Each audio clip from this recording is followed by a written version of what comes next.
Hey guys, we're back today with the Four Walls podcast. I'm your host for today, George, and we've got Josh here as the co-host this week. And we are very lucky today to have none other than Mr. Ben Ryken from Ray White Remuera. So thanks for coming on, and how are you today, Ben? Very good, thank you. Thanks for having me. Nice. Well, look, I mean, we've kind of gone over the format already with you. We just kind of want to have a casual conversation and kind of learn about you and your career and, some of your highs and lows, and then maybe some funny stories along the way. So I guess we'll start by just ripping off the Band-Aid and go, how did you get into real estate in the first place? Because I know you started when you were pretty young. Yeah, I'm still pretty young now. That's the funny thing. I think I'll be probably one of the only real estate agents in Remuera with over a decade of experience, still in my 20s at some point.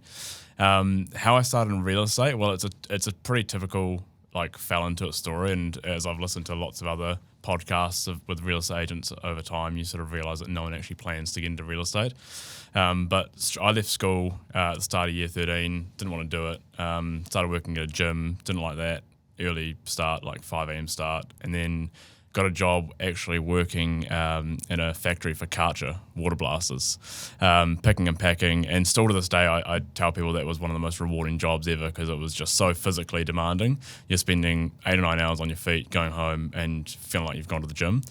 But, naturally you'd imagine the pay wasn't too good. It was quite... a job where there wasn't going to lead into anything in the future there, until I got a call up from the boss there they basically created a job for me at Karcher called internal support. And I guess that I'd helped and been the gopher in so many different areas. It was, let's just put this blanket label on you so that you can run around and do different jobs for us. So I ended up doing some residential sales to the Mitre 10s and the Bunnings. I remember I went and did display things at those places as well.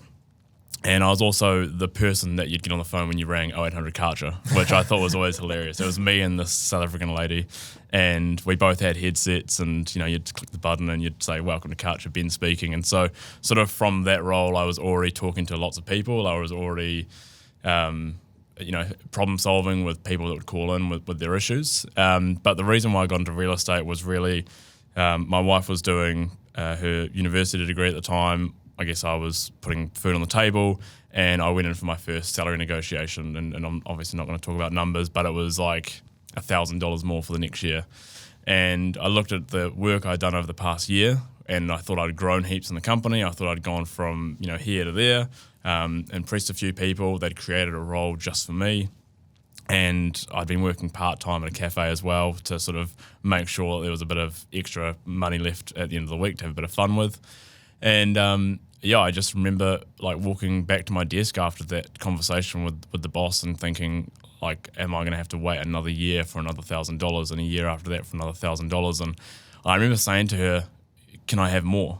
And she said, no, this is what it is. And I said, oh, well, you put it in my diary as a salary negotiation. Isn't that what we do? We negotiate. And she said, oh, that's just what it's called. So you've got to just take it and run with it. And I thought, okay, that sucks. So I remember that exact day, the change in pay hadn't changed or anything like that yet. But I remember Googling, and this is going to sound really cheesy and corny and definitely not a reflection of who I am as a person. But I remember thinking, and Googling, what's the job in New Zealand where you can make an unlimited income? Where the income is reflective of the work you put in, not what someone decides they want to pay you based on the role you're in or the industry standard. And real estate popped up, which, naturally it would. It's, it's a great industry where you can make unlimited income, and what you earn is reflective of how much work you put in. And so I remember thinking, okay, real estate, don't know too much about that, but I do know someone who's in real estate, which is a lady who had sold my mum's place only about 5 years earlier. So gave her a ring, had a coffee with her, talked to her about it. She said, you'd be great for it. At this time, bear in mind, I was 18.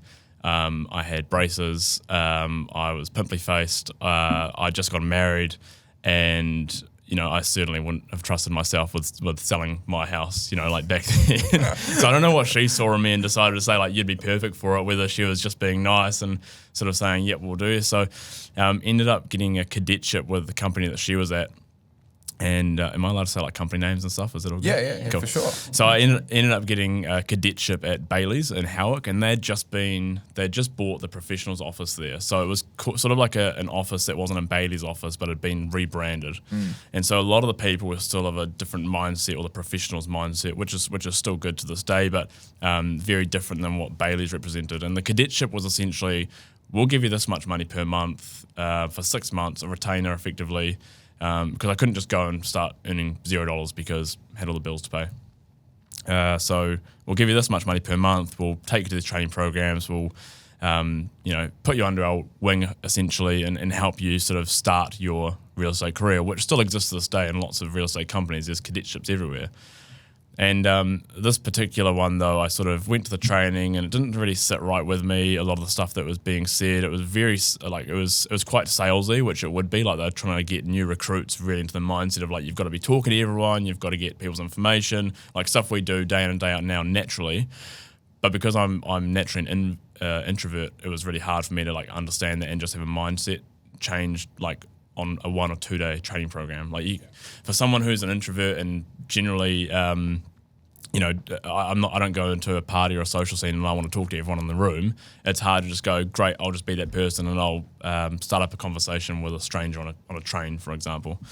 And went back and really just got left to my own devices and really had no idea what to do, whether I should have gone door knocking or whether I should start cold calling. I remember like you could find people's landline numbers and call them, but I didn't really know what to say. I hadn't really had the proper training as such that I really wanted to do. So I spent 4 months there really doing nothing apart from knocking on doors, getting some people's details and trying to provide value, which was letting them know like what things had sold for in the area. And after about 4 months, I sort of realised that wasn't quite right for me. I wasn't even living in Howick. It was I was travelling from where I was living in Flatbush over to Howick, and so it wasn't like my patch or the area that I knew at all. I'll probably skip forward here now, but that's essentially how I got into real estate, was joining Bailey's in a cadetship, but didn't last very long. Yeah. Yeah, I mean, that's a really cool story, I guess. What makes you so different is you came in at like such a young age, and I guess like there is a lot of stigma around people who join the industry and they go like, oh, that's so hard for me to join it at a younger age. Like a lot of people who are in real estate quite often have had a career and then this is kind of like their second win. So I think like you're quite unique from that standpoint. But what I wanted to dive into with you was something that's quite unique is like you've been at now for how many years? 8 years now. So 8 years. Yeah. So you're not, and don't be not for me to be rude, but you're not one of these like superstar agents who just picked up, went to rock stardom and has kind of like stayed there or like come back down. Like a lot of people are overnight successes. They can hold it for a couple of years and they literally just burn out, right? Yeah. Or they can't build a team. What I find so unique about you is you've been able to grow year on year through up markets, through down markets, through sideways markets. And I guess like what I wanted to touch on is like, how do you think you've been able to do that? Because you've built a business now that is really stable. You know that you've always got listings coming in and you kind of can provide that level of consistency that a lot of agents can't. Yeah, and I would say my first response to that is I don't think there's a lot of agents that have had an overnight success. It always just appears that they have had. And I can think of a lot of people that it appears have just come out of nowhere, but they've probably done 5 to 10 years before they actually got noticed or started to get consistent as well. And yeah, I guess for me, like I never, like I've got a wife, I've got 2 kids now, and my oldest is 3.5, but I've always been very focused on not letting work be and real estate be the main thing that drives me and the main thing that's like taking over my life. Because, and this might sound like an excuse for not, blowing up and having an overnight success, but I just couldn't see myself spending 13, 14 hours a day knocking on doors, cold calling, that sort of stuff, at the sacrifice of my family and doing other things I wanted to do. And so that's really what it came down to, was deciding, what's my priority? And my priority, first and foremost, is my family, and I don't want to sacrifice any of that for work. And, there's lots of people that, I could think of off the top of my head that, would certainly spend into the evening at the office. Every, waking minute they're on the phone, they're knocking on doors, and, it reflects in their success and what they're able to do with that. But I don't want to sacrifice what I've got now to be able to achieve that. And I know that I am lucky to be young and doing this. And it's funny, a lot of people who come to me who might be younger now, but when I was sort of 23, 24 and I'd already done it for like 5 years almost, they said, we want to get into the industry. How do you think we should get started? And my advice was always go and work as a PA, go and work as an admin, or, go and be an associate where you've got some consistent income, or at least some business that you're working on already. I just jumped straight to the deep end. I've been a solo agent from day dot, which is probably the wrong thing to do. So I can tell people the way not to do it, which is, sort of, I wouldn't say it's egotistical because I don't think I had an ego then, but I just thought I'll be fine on my own. Whereas what I should have really done was join a team, became an associate, learn the ropes, work on 40, 50 transactions a year with someone who's doing that and know how that all functions. And then when it's the right time, to go and do it on my own. I just went out and jumped in the deep end. But I think that comes down to my sort of personality of just wanting to do it on my own. And it's why I've never really had a team or tried to build a team or a partnership, really. It's because I just want to, see if I can do it on my own, really.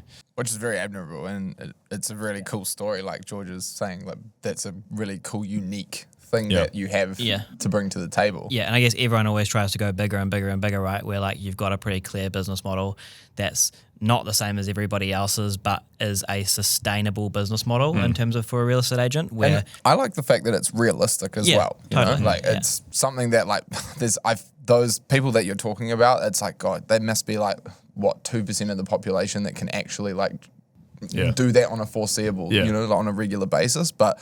The story that you're sort of talking about, and like the fact that you went into it on a solo journey and you've decided to like learn those things, like those mistakes yourself rather than learning them via someone else is really cool. Like I think that probably, even though you looking back on it going, oh, maybe I could have fast tracked this and that, I personally think if you really dug deep on that whole story, you probably learned a lot more doing it the way that you did it. Well, you learn what not to do, really, in those situations. Yeah, 100%. You learn what not to do because you say the wrong thing to someone and you don't get in the door for an appraisal, or you have the wrong phone manner and you don't sort of connect with people, open home etiquette, all that sort of stuff. I think it's a lot better to learn it by doing it rather than be told how to do it. And it's like that whole old dogs can't learn new tricks thing. I'll never be an old dog because all the tricks, I shouldn't call it that, but everything I'm learning is on my own, in my own experiences, and I'm not really being taught what to do. And I guess I'm grateful that I'm so young that I sort of see it like, well, I could fail for the next 10 years and I'll still be younger than most people working in my office and sort of start again and, whatever it is. Yeah. I mean, and when you crunch the numbers, man, it's not like your success is anything to scoff at. It's like very admirable for what you've done. And I think it is like what George is saying. It's a really cool story. I mean, like most people at 28 wouldn't 27. 27. A year younger than me. Like. Same. Wouldn't be like, I was at your 30th a few years ago. Oh, mine. Okay, that's enough from you. Anyway, moving on. But I'll tell you what's important, and I don't know how personal you ever want to get into these with this podcast, but I think it's probably would resonate with a lot of people, and that's that like my dad spent a lot of time working when we were growing up, me and my brother. My mum spent a lot of time working because she was a single mum of us, and we didn't really have a lot of like time together. And it took me to having kids to realize that I didn't want to do that. And it's nothing against my mum and dad, like the great parents and everything. It's just what they had to do with their lives and the cards that they were dealt. But I don't want to not be able to walk my daughter to kindy or to school, or not be able to go to swimming lessons, or miss out on all those things because the money comes and goes, but you can't get those moments back. And like, George, you've got a son, so like the moment goes so quickly, and then you go, oh crap, like this baby's now crawling. Like my 7-month-old is crawling now, and we felt like we had like a month and a half of her being an actual newborn. And so you realise like at some point they'll decide that they don't want to spend time with you when they're teenagers probably. And that's when I'll go and I'll do the 13, 14-hour work days, and I hope I have enough energy and drive to do it then. Then a lot of my colleagues have to do it now when they don't have the wife and the kids at home sort of thing. Yeah, well, you have 2 girls, so it's going to be expensive anyway. Yeah, exactly. I'll really have no choice. But I think, that's what's been really important for me is to make sure and there's no right way to do life or go through your 20s or 30s, whatever it is, but I don't want to look back and regret not spending time with my family, wife and kids and friends as well for the sake of money. Because at the end of the day, that would be the byproduct of me doing the work and becoming the success would be the money. But we're very lucky to do what we do. We're very lucky to have the business that we have, and I certainly wouldn't want to look back with any regrets. I'd rather look back and go, I could have worked harder and built a different business. And I think there's almost a piece here where it's like you're most wise beyond your years, and I've certainly been through a journey myself too, and people are always obsessed with like going to the next stage and the next stage and the next stage and the next stage. And you're kind of like, you know what? I'm actually like pretty happy with where I'm at. And if I can keep that consistency up and keep it, continuing on that path for the next 10 years, and I'd be really happy with where I'm at. And I think like it actually takes like quite a lot, it took me like, I'm now 32. And it took me like probably 10 years to realize that, that where I'm at is actually good. And I want to just hold this position. And a lot of people don't ever realize that. So yeah, that's pretty cool to have achieved that. I'm glad you touched on that, because I was just going to say that a lot of like, I'm trying to set myself up for success, and I try to make sure that I'm like following, like successful people and look at how they did it and learn from them and stuff. But that seems to be a really common thing, that you're doing the best job of actually enjoying the journey along the way, which lots of people I think forget to enjoy the journey along the way. And you're chasing that goal, and then you get there and it's cool and you're like, wow, I've done it, like boom, have my glass of wine. But I feel like when you get to that point where you've done like, I've actually, like, and don't get me wrong, hang my head up, I've done it. It's important to have goals and that sort of stuff, and like have drivers to success. But I don't know. I think I look at other people that I know of and what they've gone through or are going through, and if they've put money and business first, it generally doesn't end out well. Yeah.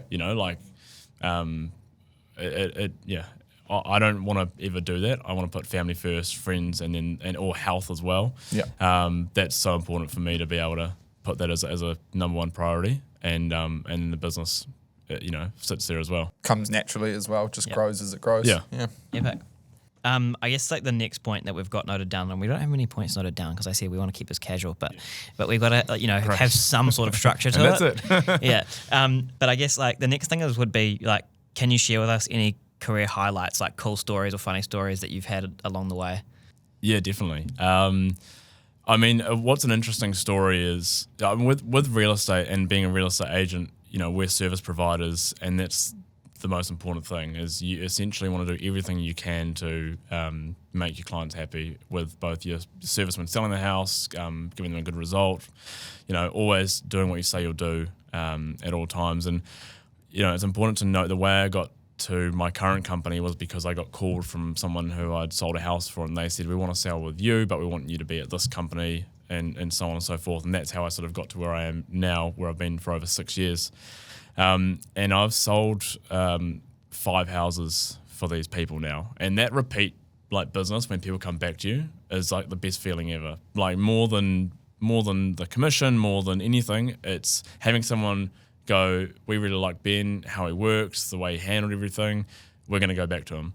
So it's, I guess the career highlights is every time someone comes back to me for a sale, or whether they come back to me for advice or for guidance, because, as you say, like I'm 27 years old, I've been doing this for 8 years now. I could certainly feel like, am I in the right position to be providing this guidance? I'm now so confident with all the experience that I've had to be able to sit down with anyone of any age and stage in their life, whether it's a $500,000 studio apartment or a $3 million house, and go, here's what I would do if it was my place, and here's what I've done for my houses, etc. So those are career highlights for sure when people come back to you for, to sell their house again as a repeat client. I'd say one of the career highlights in terms of like winning a listing or something for me was a referral I got for a house in Parnell, and it was during lockdown. And so we were all like stuck at our home offices and wearing like suits up top and shorts down below, and beach shorts. Yeah, exactly. Like, no one would know that you were just, sitting there casually with no shoes on. And I got this referral, and I kept chasing her, and eventually when we were allowed to go and do appraisals and wear masks and 2 meters and everything, I went there and I asked her who I was pitching against, because I knew I'd be up against a few other people that she'd gone out to go talk to. And essentially I was up against like the 3 top people in Parnell for each company, apart from Ray White. Got on any name drops? I probably shouldn't name drop, but it was, I can say the company. So I was going up against the top person at UP, the top person at Bailey's, and the top person at Barfoot's, who had sold so many houses in Parnell. I hadn't sold one thing in Parnell at that point. This is October 2021. And so I went in there, and I was the odd one out. Like, all these other agents were essentially similar people to who the client was. Like, single lady, mid-50s. I don't know if the agents were single, but, this was the client. Mid-50s, and a whole sort of career behind her in a corporate world. Knew how to sort of figure out who was telling the truth and who wasn't, and that sort of thing. And all I went in with was who I am, like authentically myself, and this is what I can do with you. I didn't try to be anyone else, or I didn't say, oh yeah, I've sold all these places in Parnell or anything like that. I just was like, here I am. And I remember her asking me, what have you sold around here? And I remember saying something like, I remember she was on a street in Logan Terrace, and so from her balcony you could see Remuera, and I pointed over to Remuera and I said, oh, I sold one on that street over there, and in 2016 or whatever it was. And she said, no, what have you sold in Parnell? And I said, oh, I actually haven't sold anything in Parnell, but I said, a few water blasters maybe. Yeah, probably. Probably a few water blasters.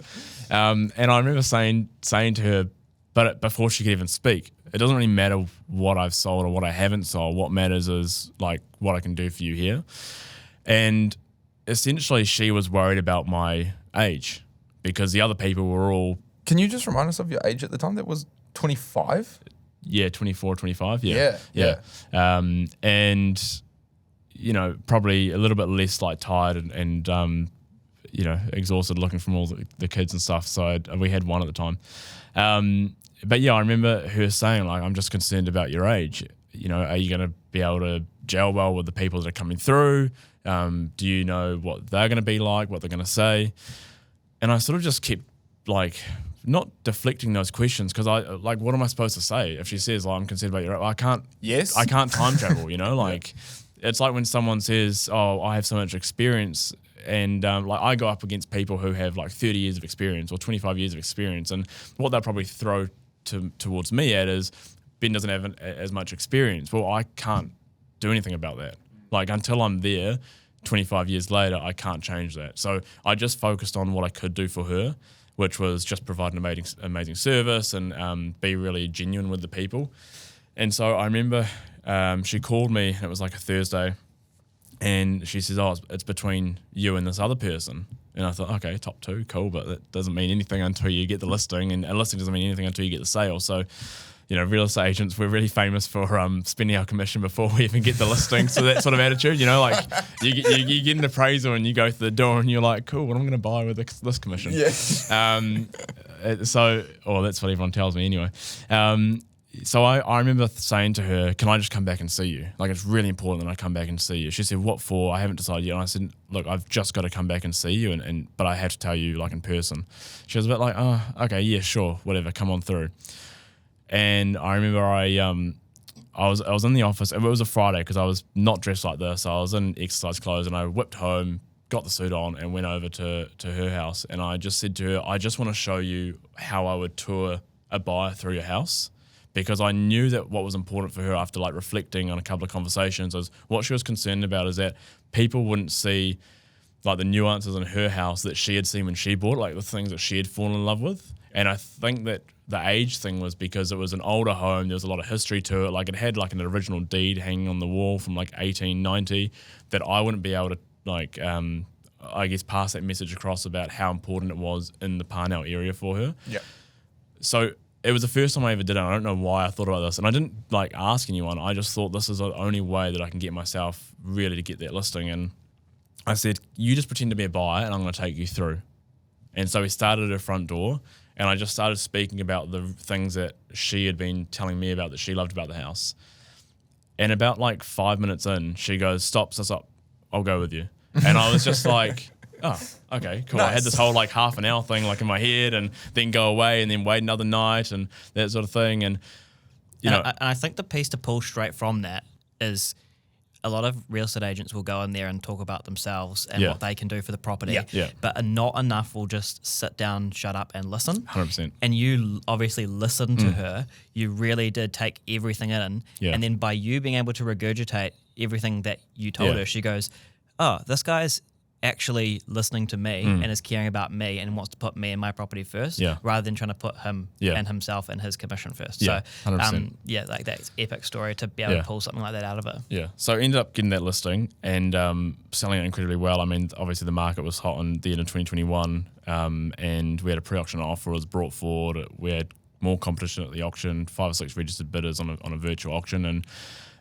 she was over the moon, and like she's moved to Christchurch now, but we still talk like every couple of months, and she's a big advocate for me. She's referred me business since then to people like her and she says, like if anyone says now, oh, I'm a bit concerned about your age or you haven't sold a house in this street or this address or this price range before, I just pass her details on and say, talk to this person because she had the exact same feeling, and she'll tell you what I was like and now how happy she was with the service that I delivered and the result that I delivered to. And then you just pull out the old secret, like, oh, can I just give you a tour of your house? Yeah, exactly. That's a good one, man. Like, I bet you've pulled that one out a few times, haven't you? I have. Yeah. No one else will do that. No. That's. I thought that was a clever thing. Because it's weird. It's weird to say to an owner, can I treat you like a buyer? Can I show you how I would tour people through your house?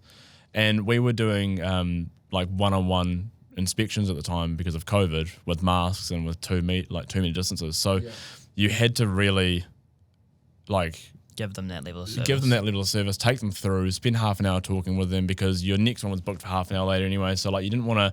The funny thing is, it's weird to book our viewings like half an hour apart, or like a 12 and a 12:30. And some people just come through a house really quickly, 6 or 7 minutes, and they want to go. But I was like, I don't want to sit here and wait for the 12:30. So I'm just going to talk to these people for half an hour and tell them everything that they want to know or hear, even if they're like sort of racing out the door. It's like, hold on, but have you seen the X? And I think that's a critical thing. Room.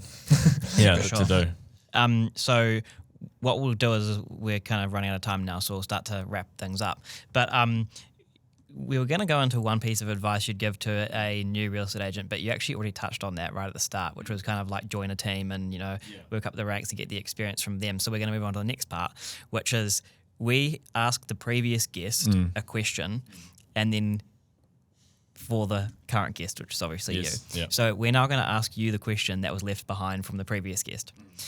So the question is, what day is Father's Day? No, I'm just kidding. No. So the question is, what is one mistake that you've made in real estate that you've never told anybody about? Oh, that's a good one. I might lose my job here. What is one mistake? Well, I know that. Okay, we also said like everyone's made hundreds of mistakes. So just pick a little one, maybe. Pick a little one. Not a career-ending one. No, definitely not. I'll save that for when I want to end my career and go out with a bang. Yeah, go out with a bang. Drop. Yeah. Go off overseas somewhere. What's a mistake that I've made in real estate that I haven't told anyone? I mean, even like my first listing that I ever had was a plaster house, and I remember calling the owner, asking them if it was monolithic or not. And like monolithic plaster is like, it's got a stigma attached to it. It's a bad product from the 90s. Yep. I own one. Be getting a good real estate agent. Yeah. And it was my first ever listing in 2015 in December, just before Christmas. And these guys had given, these are the people that I've sold 5 houses to, since. So obviously I didn't, the mistake wasn't that bad. But I remember calling him in the middle of an open home because someone asked me, is it monolithic? And I had no idea what that was. So I called the owner, and he said something along the lines of, you should effing know, and started questioning what he was doing using me as an agent. He knew it was my first ever listing. He just wanted to give me a shot, but I'm sure he thought I knew a bit more than I did at the time. So I guess something like that, you probably shouldn't ask the vendor. You should just go and do a bit of research and come back to the buyer. But I can't think I'm not a naughty agent. Like I don't do stupid stuff. I can vouch for that. You're not a naughty human being. Yeah. There's two sides to it though. Like there's like being naughty, and then there's that one which is like a genuine just limited knowledge. But like mistake. I don't like text my vendors at 3 a.m. Saying where are they at the bars or anything like that. Like I just. I'm not a naughty boy, so I don't do any of that stuff. So I imagine that's a sort of mistake that other people would have made. I mean, that's an innocent one, right? Like the I can see plenty of people having a similar story to that. Or probably like hitting on a vendor or something. I feel like that's probably a real bad one. The worst version of that is if you just pulled out that to the person, you didn't actually know, and then you just like pulled some nonsense out. You said, no, it's actually cedar. Yeah. And then you're in a real shit. Can't you tell? And then had some sort of REA complaint. So no, at least that wasn't a major mistake, but kind of cool one to have. No, it wasn't. Yeah, it was okay. Yeah. Cool. All right. Well, hey, thanks so much, Ben. We really appreciated having you on here, and look forward to hopefully having you back at some point. Thanks for having me. Yeah. Thank Cheers. you. And just for everyone watching at home, like obviously there was probably plenty of good things as always to take away from that. So, read in between the lines. There's always ways that you can improve your own career by looking at how people have been successful in their own. So. Yeah. Awesome. Thanks very much, guys. Cool. Cheers.